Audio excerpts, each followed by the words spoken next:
Wow, yeah, I don't get out of the house much in this time of isolation. To set the scene of this video, I'm shooting out in Italy, and the sun is very low in a cloudless sky all day, every day.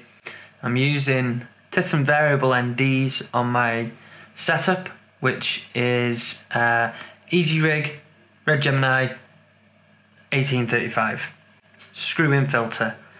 That's how I'm controlling my exposure mainly, and the light is just hitting my lens, flaring up and causing all sorts of problems. So I'm in the market for a matte box and maybe a more professional and elegant solution to neutral density. But I also want the matte box to fulfill two disciplines, so Steadicam and documentary film work. So this is what I ended up with. So I did a lot of digging around, and I eventually ended up finding a company called Abracam that 3D prints these matte boxes. Long story short, actually a Steadicam operator who was fed up of getting heavy matte boxes, so he designed his own to be really lightweight and modular, so it can expand and compress as it needs to.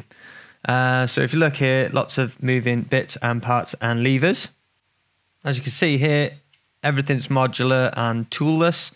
To add the side flags and the top flag, you're just screwing in these little parts that I've got, and then the flags themselves, they just pop in. Everything slides up and down, pops in and out.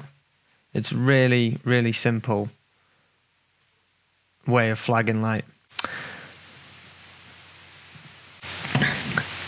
Then it's got lots of adapters to fit onto different lens types. I just went for the 114mm because some of the cinema glass that I use, 114mm front, so it just clamps onto the front.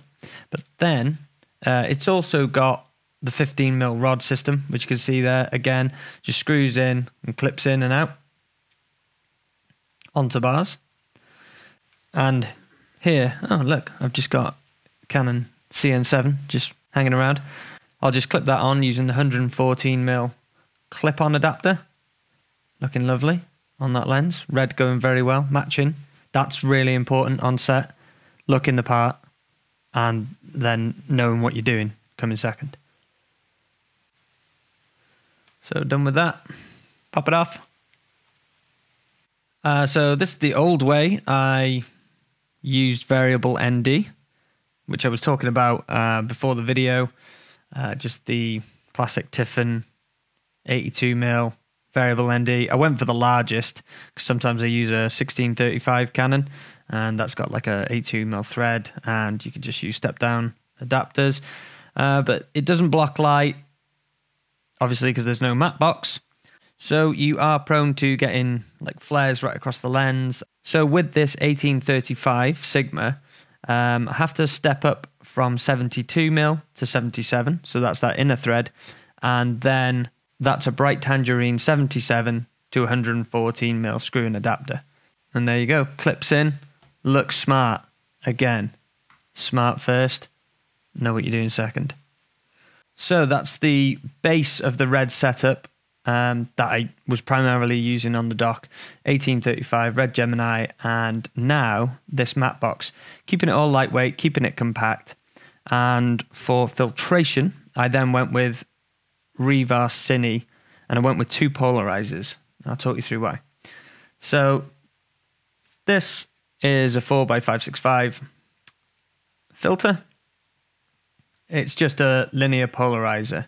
And what you can see is it sort of cuts the harshness of light. There we go. Adds a bit of saturation to my skin.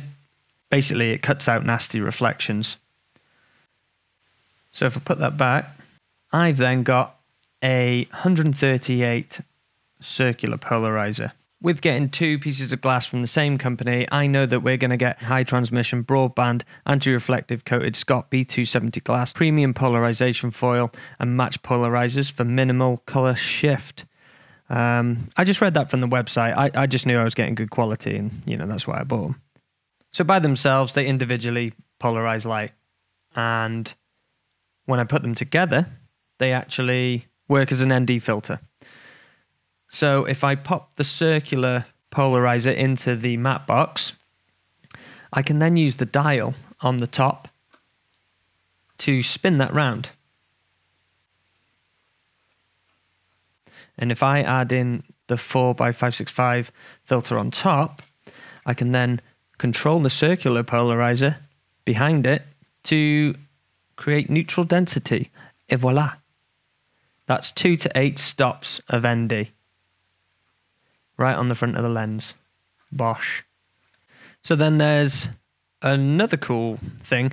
I like to think of the front piece of glass controlling light from outside, and then the one on the inside, so the circular one, it controls light hitting the sensor. So if I rotate the front one, that will control the polarization of the outside world. So you know how you normally rotate a polarizer to find out the correct angle so that you take the reflections off clouds, off a lake skin, for instance. You get rid of that nastiness. So I find out which angle works, and then I'm just controlling ND with the dial on the back. Right, let's take it out to the streets. So I took out this setup, and what I'm doing here is just spinning around the front of the matte box. And as you can see, because the relationship, the two pieces of glass to themselves are not changing, the ND doesn't change, but the polarization does. So in this example, we're getting less reflections by spinning around that matte box. Again, I want to see the writing on this sign. So I'll just spin the matte box around, and it's changing the relationship of that front polarizer to the world, as I like to think of it. And I'm not going to get it perfect, but that's a lot better. More examples here of just using the polarizers to get rid of the reflections in the glass. Here's a scene that doesn't actually look like it needs any polarization. But when I turn the matte box, you actually realize that there's a lot of reflective light that you probably, on a camera, maybe with a cheaper sensor, that's just going to be totally blown out. So a polarizer will help you in loads and loads of ways by just adding saturation to highlights, essentially. So here in this example, I'm going to show you how I use ND as a creative choice. Now I've got a sign here on the right. Initially, I've started off with a very shallow depth of field and quite a lot of ND. I'm always keeping the ISO at 800.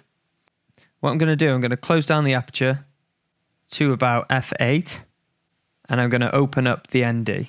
And all of a sudden, we've got a lot of depth. We're seeing right down to the end of the street, and I'm not even changing focus. What I've done, f8 rather than 2.8, and you've got loads of depth in that image now.